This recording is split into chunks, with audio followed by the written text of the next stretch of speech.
राम राम। जन्म से लेके मृत्यु तक टैक्स टैक्स टैक्स टैक्स जरूरी है देश चलाने के लिए। लेकिन जो बच्चा जन्म लेता है तब से लेकर जब मरता है तब तक वो टैक्स देता है। फिर भी उसके बदले उसे क्या मिलता है? न अच्छी शिक्षा मिलती है, न अच्छी चिकित्सा मिलती है, न अच्छा न्याय मिलता है, न अच्छी व्यवस्थाएं मिलती है, न सुख सुविधाएं मिलती है। आखिर मिलता क्या है?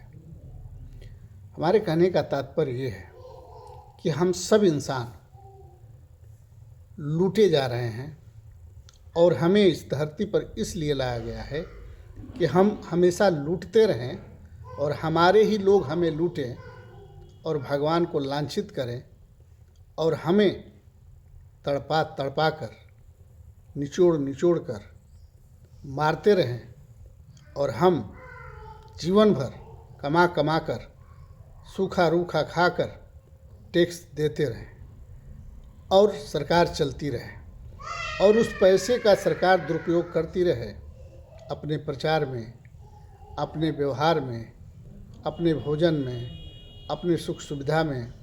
सब कुछ फ्री पाने के बाद भी हमारे टैक्सों का दुरुपयोग करती रहे।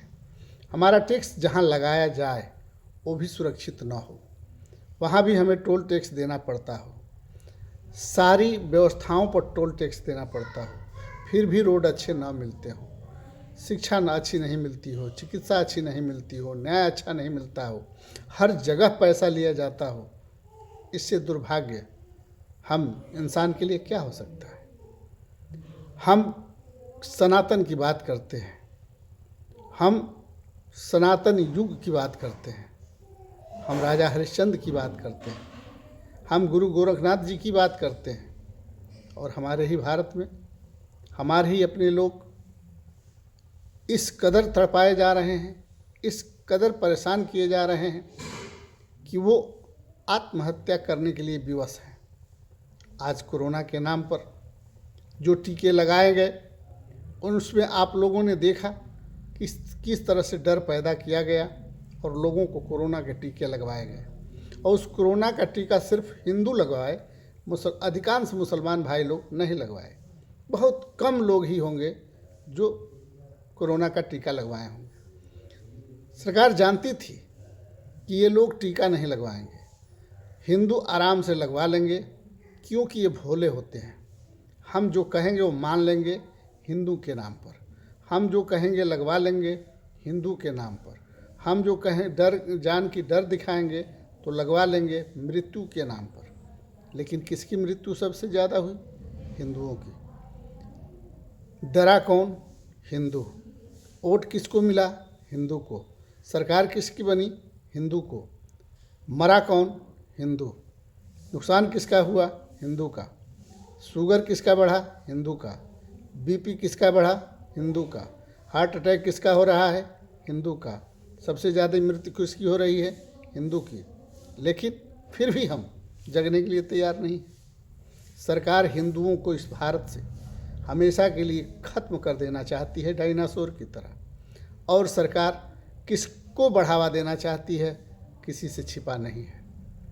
और ये सब जानते हुए भी अगर हिंदू हृदयस्थी सरकार को वोट देकर अपना मृत्यु खरीदना चाहता है और मृत्यु खरीद रहा है तो इसमें सरकार का कोई दोष नहीं है। सरकार अपनी सुरक्षा के लिए, सरकार अपनी कुर्सी के लिए, सरकार अपनी सुख सुविधा के लिए कुछ भी कर सकती है। अगर इसकी समझदारी हिंदुओं में नहीं है तो हिंदू सरकार को इसका क्या दोष है? हम प्रधानमंत्री जी को, मुख्यमंत्री जी को या पिछली सरकारों को, अगली सरकारों को गाली क्यों देते हैं? दोषी तो हम हैं जो आज 70-75 वर्षों से सरकार बनाते हैं, टैक्स पर टैक्स देते हैं, फिर भी हम परेशान रहते हैं। हमें मिलता क्या है?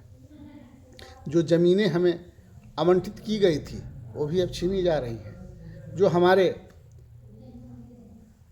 डीह की ज़मीनें थी जिस पर हमारे पुरखों ने घर बनाया था वो भी आज छीना जा रहा है।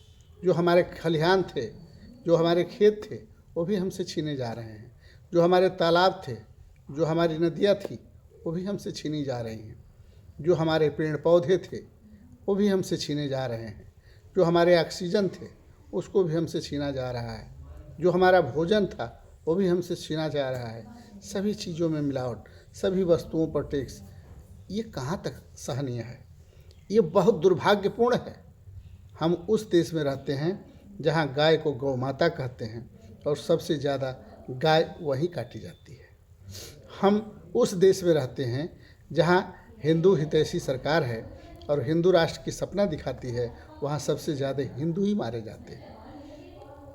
हम उस देश में रह रहे हैं जहाँ तरह तरह के प्रलोभन देकर, हमारा वोट लेकर सरकार बन जाती है, फिर बाद में हमें क्या मिलता है, फिर भी हम खुश होकर वोट देते हैं, क्योंकि मोदी नहीं तो कौन, योगी नहीं तो कौन। लेकिन आप लोगों ने देखा है, अन्य जातियों की जब सरकार बनी है, जहाँ जात पात की बात आ जाए वहाँ देश सफल नहीं है। जब अन्य जातियों की प्रधानमंत्री या मुख्यमंत्री बने तो उन जातियों का कल्याण किए। लेकिन क्षत्रिय एक ऐसी जात है, चाहे वो प्रधानमंत्री बन जाए, चाहे वो मुख्यमंत्री बन जाए, वो क्षत्रिय को छोड़कर सभी जातियों की भला करती है, लेकिन क्षत्रियों की भला नहीं करती है। चाहे रोजगार में देख लीजिए, चाहे व्यवसाय में देख लीजिए, चाहे नौकरी में देख लीजिए, चाहे शिक्षा चिकित्सा न्याय में देख लीजिए, यहाँ तक कि उसे हे दृष्टि से देखा जाता है। और वो क्षत्रिय जो राजा है वो सोचता है कि अगर इसको हम कुछ बना देंगे तो ये आगे बढ़ जाएगा, तो हो सकता है कि हमसे सवाल पूछने लगे, हो सकता है कि हमसे शरारत करने लगे, तो उसको पैर के नीचे ही रखने का प्रयास करता है। लेकिन अन्य बिरादरी के लोग अपनी बिरादरी को आगे बढ़ाते हैं, तरक्की करते हैं। हमने देखा मुलायम जी की सरकार थी, मुलायम जी की सरकार में हर साल गाजीपुर बलिया में भर्ती होती थी, जिसमें यादव सबसे ज़्यादा लिए जाते थे, लेकिन हर जात के लड़कों की भर्ती होती थी। जब प्रधानमंत्री श्री चंद्रशेखर जी थे, बीएसएफ की भर्ती बलिया में हुई थी, जिसमें अधिकांश लंबे लोगों को, चाहे वो किसी जात के हों, भर्ती ली गई थी और वो लोग भर्ती हुए थे, जिसमें से अधिकांश लोग कारगिल युद्ध में मारे गए। जब मुलायम जी सरकार में थे, मिलिट्री की भर्ती सबसे ज़्यादा हुई गाजीपुर में, पुलिस की भर्ती सबसे ज़्यादा हुई, उसमें हमारे यादव भाई सबसे ज़्यादा भर्ती हुए। उसके बाद अन्य जातियां भी बहुत भर्ती हुई, लेकिन ये सरकार न भर्ती कराती है, न अपनी जात के लिए कुछ करती है, न अन्य जात का भला करती है। यहाँ तो